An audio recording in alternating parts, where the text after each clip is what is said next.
seems as though that the older Denny Hamlin gets, and now he's got a blue car with him, he's just getting harder and harder and harder to beat. Wait.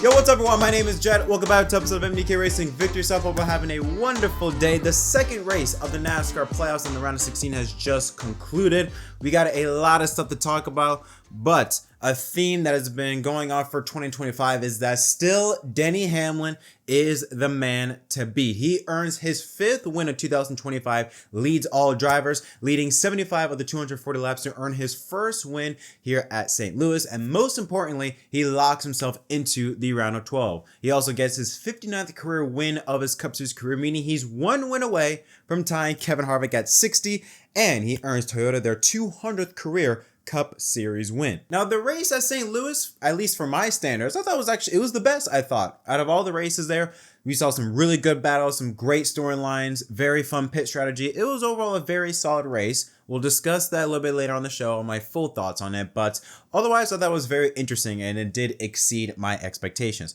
Now let's take a look at the race results. So Denny Hamlin wins, Chase Briscoe right behind him, his teammate in second. Chase Briscoe on an amazing start, first and second the first 2 weeks to open up the playoffs. How about Chase Elliott, starting 19th, finishing in the 3rd position. We'll talk about him in a little bit. Ryan Blaney in 4th, and Joey Logano rounds out the top 5. A much needed good run for him. He still is the only driver to finish in the top 10 at every single race here at Gateway. John Nemechek, what a run for him, again in the 6th position. Christopher Bell, great run for him in 7th. Bubba Wallace, another excellent run for him in 8th place. Consistency is building in that 23 team. Chris Buescher, solid 9th run for him, and Ty Gibbs brings home into a quiet top 10 finish. William Byron in 11th, teammate Kyle Larson in 12th. He had some controversy, we'll talk about him later on. Ryan Preece 13th, and then the Spire Motorsports cars of McDowell and Hocevar round out the top 15. Tyler Reddick had an unusual day. We'll talk about him later on. Brad Keselowski, Austin Dillon, for the day he had, 18th place is a win. Austin Cindric, a surprising 19th place run for him, and Ricky Stenhouse Jr. the top 20. Here's some other notables. Kyle Busch finishes in 22nd after he brought out, I believe, the first caution of the race, spun, did rebound a little bit. There were some moments he was in the top 10, but ultimately settles for 22nd. AJ Allmendinger 23rd. Ross Chastain started out the race well. I don't know what exactly happened to him, but he ends up 24th, right of his teammate Shane Van Gisbergen in 25th. And then Alex Bowman 26th. He started 25th, ends 26th. A horrid day for him. We'll talk about him. Cole Custer, Justin Haley, Cody Ware, Noah Gregson in the top 30. And then Riley Herbst, Todd Gilliland, Zane Smith, Ty Dillon, Daniel Suarez, and Josh Berry. They round out the 36 car lineup. Let's take a look at the playoff grid following St. Louis. So Hamlin and teammate Briscoe, they get to rest with ease next Saturday night at Bristol because they're locked into the round of 12. Kyle Larson plus 60 above the cut line. How about this Bubba Wallace? I don't think anybody expect him to be this high up in the playoff grid, but he is 50 points above the cut line. Those two drivers are all but safe unless something wild happens. Ryan Blaney plus 42. William Byron, regular season champion, at plus 39. Reddick, despite his bad day, still is plus 37 above the cut line, and Bell at plus 32. Chase Elliott, much needed good run for him, plus 28. Same thing with Logano, plus 21. Ross Chastain at plus 19. Austin Cindric holding the final spot over Austin Dillon, 11 points between the two. Shane Van Gisbergen minus 15. Bowman minus 35, and Josh Berry at minus 45. Let's talk about some of the playoff drivers, and the big names we're going to talk about is the 48 of Alex Bowman and the 21 of Josh Berry. Josh Berry, I mean, he needed to be there at the end, and he was not. And unfortunately, it happened at the expense of another playoff driver in Chase Elliott. Entering turns 1 and 2, Chase Elliott makes contact with the 21 of Berry. Berry spins, smacks the outside wall. Day is over, finishes in dead last. He's 45 below the cut line, but let's be real. He's in must-win territory. I mean, I just don't see him pointing his way into the round of 12. If he wants to still be in contention for the championship, he's got to win at Bristol. Alex Bowman, I feel like Alex Bowman was capable of having a good day. Just so many bad things happened. Didn't start out great. Like I said, he qualified 25th for this race, but he did slowly make his way through the field. But then in stage 2, He had another horrible pit stop. Jack falls down. Bowman was about to leave, but they didn't even get the tire secured on the left rear, so they had to stay there, spend extra time on pit road. He would end up getting out of pit road eventually, but that was near the end of stage 2. He would finish 24th. Then him and Brad Keselowski, they tried to stretch it in the final half of the stage, or final half of the race in stage 3. They tried to stretch it, make it on fuel, but then a caution came out that kind of killed that strategy, and it was just anything that the 48 did. They just either shot themselves in the foot or something happened that just put them in a bad position. It was just an awful day. Another awful day in the office for the 48 car. Like Barry, I don't think he's in must-win territory necessarily. I mean, I'm looking at it, 35 below the cut line. He can make it up, but I think with the season he's had, again, this is what I've said with Alex Bowman. The guy is so inconsistent. I feel like he has to win in order to make the round of 12. I feel like based on speed, usually on a good day, I think they can make it on points. I mean, look at the competition they're going up against. They can beat the 88, they can beat the 3, and they can beat the 2. But with the season they've been having, I don't think that's the case. I think Bowman's got to win. Austin Dillon had a horrible day. Somehow they're able to use some pit strategy to their liking to try and get ahead on some other drivers. Did get some stage points in stage 2. Finishes in the 18th position, but I feel like with the day he's had, I think that's a win. Like 11 points, that's doable in order to beat Austin Cindric. I feel like that is doable.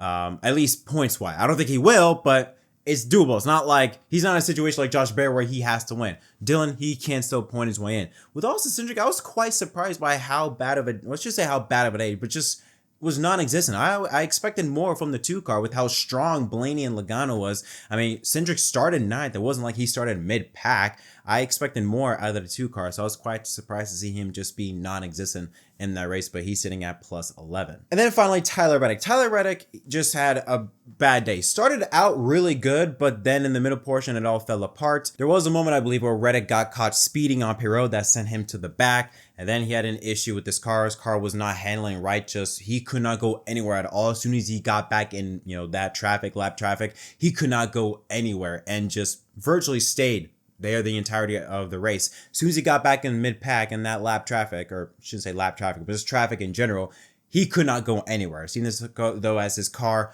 could work up front, but as soon as he got back, he couldn't drive his way up to the front. It wasn't like he didn't have a car like a Christopher Bell, a Bubba Wallace, a Kyle Larson, where they could pretty much drive their way back up to the front. With Reddick, he was pretty much at a standstill. As soon as he got back there, he could not go anywhere. So that was the playoff drivers. Let's get into talking about Denny Hamlin. Like I said, 5th win of 2025, leads all drivers, led 75 of the 240 laps. I think everybody, including myself, thought that maybe we were seeing the twilight of Denny Hamlin's career.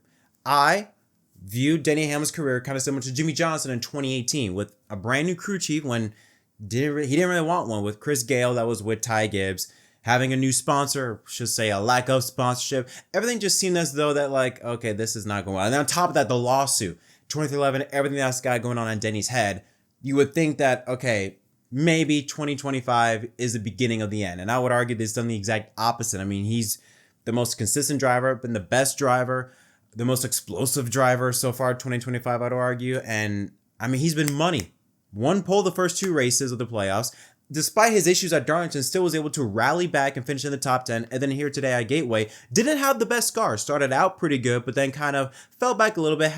Was usually around the top 10 area. And I thought he had probably a top 10 car, but him and Chris Gale, they used pit strategy to their advantage. They were able to get ahead on some drivers, use it to their advantage to be able to put themselves in position for that final round of green flag pit stops. Him, Chase Briscoe, and I believe also Joe Logano. Those are the 3 drivers that seemed as though that they were going to race hard to the end. Everybody else was trying to stretch it on fuel, but those 3 seemed to be in the catbird seat to race their way hard and be the leaders right at the end. But he was able to capitalize on that, and he is a winner and locked into the round of 12. Could this be Denny's year? I mean, we've said it before. We said it in 2010, 2014. He was in the championship for, I think, 2019. He was in position. 2020 was in position, I think. Man, I don't know. Like, I mean, I feel like this could be his year, but again, this is the playoffs, so we don't know what's going to happen, but I hope Denny gets it. I mean, the guy's got 59 career wins. He is due for a title, and I hope this is the year that he can get it. Now let's talk about a huge pivotal point in the race that happened on lap 134 that involves two of our playoff drivers, and that is Ryan Blaney and Kyle Larson. Now these two drivers, they were battling each other extremely hard throughout, the last 10-15 laps up until that moment. Blaney was always holding off Larson. Larson, again, he was agitated, trying to get by Blaney. Larson had the faster car. But what he did was just uncalled for. I mean, driving in turns 3 and 4, Blaney gives him so much room. Larson just drives up, knocks out Blaney, sends him around caution. I thought Blaney for a split second would maybe do something to get back at Larson, but then I realized 90% of the Cup drivers are all bark and no bite. But Blaney was still able to rebound and actually finish ahead of Larson. Larson didn't even get a top 10, so I think in Blaney's mind, I don't need to get back at him. But it does bring up another point when it comes to Larson. What makes him entertaining is that he goes all out, gives 110%. The problem, he gives 110% all the time. And sometimes it puts himself in situations where, he doesn't need to be. And this is one of those examples where he puts himself in a situation where he tries too hard and then wrecks somebody. Granted, I know he didn't do it on purpose, but now Blaney's got a freebie. Blaney's not going to do anything, but if he were to, now he has the opportunity to get him back. So, it's just a situation where it's like Larson, he didn't need to push that hard, but still ended up anyways. But Larson did have somewhat of a good day, despite I thought the expectations with Hendrick Motorsports entering Gateway, I had it pretty low, but Larson doing that Goodyear tire test, qualifying second, ran really strong, led some laps, was up front, earned the most stages with 16, so he ran very, very well here today. Was not able to get inside the top 10 because, with pit strategy, taking tires, he kind of got stuck mid-pack and could not drive his way up to the field like he could maybe earlier in the race. He was kind of like, once he was there, he was kind of stuck there, but ends up with a 12th place finish. But most importantly, he leaves 60 points above the cut line. Basically, he's advanced into the next round. There were some contenders in this race. Bubba Wallace, give a huge shout out to him, led 73 laps, won stage 2, earned the second most stage points with 15.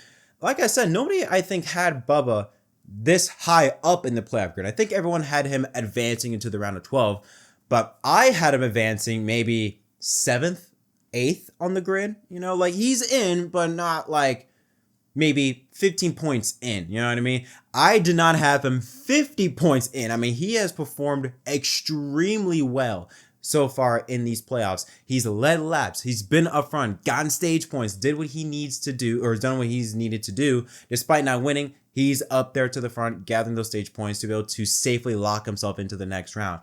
I'm very surprised by how well this 23 team has been running these last, 5, 6, 7, 8 weeks, because he's been running well at all types of tracks. Gateway was the one track I was worried about for the 23 car that I felt like he could struggle in, and does the exact opposite, and it was one of the best cars and ends up with, I believe, a 7th or 8th place finish. Another one was Chase Elliott, led 4 laps, had a top 10 car, had to work through traffic throughout the race, but, with pit strategy not working in their favor, but he made some great drives, despite having some contact with Josh Berry and a couple of other drivers, but still was able to walk away with a 7th place finish. This was a race that I was also worried about with Chase Elliott. I mentioned that in the Monday video, that he can make it on points, but I was worried about with Hendrick's history at Gateway.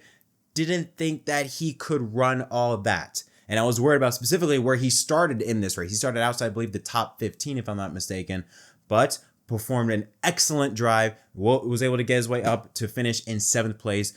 Great job by Chase Elliott in that 9 car, because I was worried about if they were going to enter Bristol in a dangerous situation. Now, I still think Elliott would have been fine, but look at Logano last year, I believe, where he entered the playoff grid or entered Bristol still in, not safe, but still in by a few points, and then got caught up in a wreck and was out of it. So, and finally, Joey Logano himself. I shouldn't be surprised because he entered Gateway with the best average finish with a 3rd.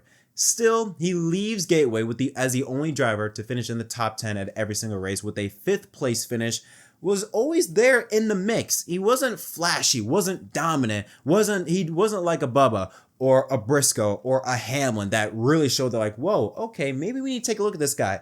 He didn't display anything like that, but was just there. was always there, always in the mix, always up front, did what he needed to do. He didn't need to be all that, didn't need to be extravagant, but did need to walk away with some very solid points and did just that. Great job by Joe Logano. And now it's time for our green, yellow, and red flags. Green flag, Legacy Motor Club. How about that? Legacy Motor Club, man. Specifically JettMDK. Another top 10 finish, 6th place finish. Been in the average running position, was inside 10th.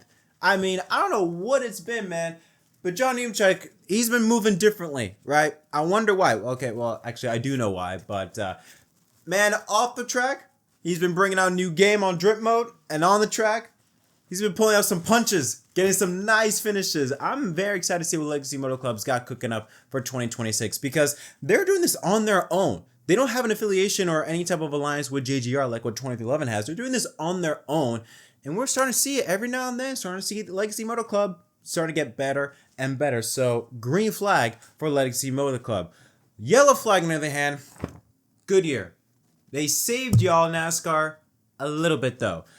This race, like I said, it was the best gateway race. However, it started out great, but then it sort of got fizzled out near the end. And we started to see drivers not be able to make passes, not be able to move anywhere to try and get ahead. We saw plenty of times where we saw, Christopher Bell started 16th or 18th, drove his way up to 3rd. But as soon as he got to Logano's bumper, Logano just had to just get in his lane and boom, Bell could not pass him whatsoever. Same thing with Larson, drove up, but then hit a point, could not go anywhere. There was also times where we would see Larson and Elliott due to pit strategy where they stayed out. This was early in the race, but they stayed out on the oldest tires and drove away from the field. And then another time at the end of stage 1 where Chase Briscoe was on much older tires than Larson, yet Briscoe held off Larson. So it did make a difference. Apparently, from what I heard, this was the Iowa tire, which is very interesting and creates a whole nother pile of questions. But Goodyear, this race was a lot better, much better. So Goodyear saved y'all, NASCAR, but just a little bit. Still lot of issues. And finally, the drivers below the cut line or at risk of being in danger of being eliminated is my red flag. The 3 of Dylan, the 88 of SVG, Alex Bowman, and Josh Berry. All 4, I would say, must-win situations. Specifically the 40 and the 21. They can make it on points, but I feel like that's going to be very hard to do. SVG, SVG got cooked at Bristol, despite the fact that he did, I think he did get wrecked, but still got cooked at Bristol. Will get cooked at Bristol again. And Austin Dillon, I just don't think he's going to have the car capable of pointing his way. He needs to do something dramatic, something drastic in order for him to win or for him to advance into the round of 12. But that's not even including the drivers that are above, like Austin Cindric. He's not safe. He's only 11 points above the cut line, but he's not safe. I would even argue Ross Chastain. I don't know what happened with Chastain because he started out well, but then fell off. He's not safe. So yeah, that's going to be the red flag. Y'all are not going to sleep well this weekend. But as always, we kept off MDK Racing Victor side with my rating for this race from a scale of 1 to 10. I'm going to give this a 6. 6.5. This started out really good. But it was a big improvement. Much better than I thought it was going to be. But by stage 2, it kind of fizzled out. And we still did see some really good moments, some really good racing. But then we also saw some moments where it's just like, again with this next-gen car. And Goodyear can only do so much. So I give this a 6 out of 10. But it's a happy 6 out of 10 because my expectations for this race was very low. It exceeded it, but still some work needs to be done. But I'm satisfied with that. 6.5, but we'll put it on a curve. That's what I'm gonna do. It's 6.5, but put it on a curve. But that is it for this episode of MDK Racing Victory Side. What are your thoughts on this race? Let me know in the comment section down below. As always, don't forget to leave a like and subscribe for more content. Until next time, my name is Jett from MDK. Thanks for watching.